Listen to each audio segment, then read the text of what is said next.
Кыргыз байкелер, силерден билесиңерби, кытайлык кыргыздар Кытайга 300 жыл мурун келишкен. Мен Кытайда жашап бир нерсени түшүндүм. Бул жерде кыргыздар көп. Алар Кытайдын жарандары. Бирок кытайлык кыргыздардын тамыры биздики менен бир.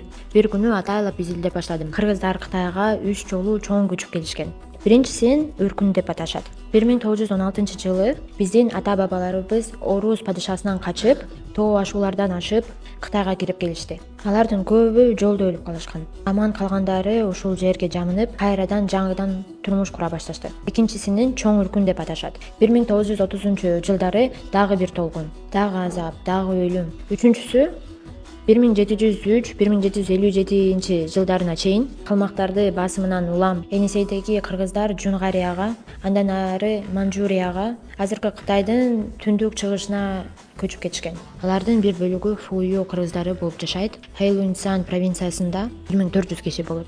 Алардын тили биздин кыргызчадан айырмаланып, хакас тилине жакын. Бирок алар өздөрүн кыргызмын дешет.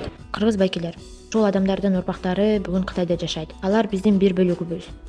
Алардын көбү соода кылып, базарда иштеп, үй бүлөсүн асырап жатат. Алар эч качан биз кыргыз эмеспиз деп айтышпайт. Алардын тарыхы биздин тарых. Алардын күрөшү биздин күрөш. Ошондуктан мен алар менен сыймыктанам. Алардын атынан айтам, кыргыздар өлбөйт. Канча жерде жүрсө дагы тилин, дилин, улутун сактайт.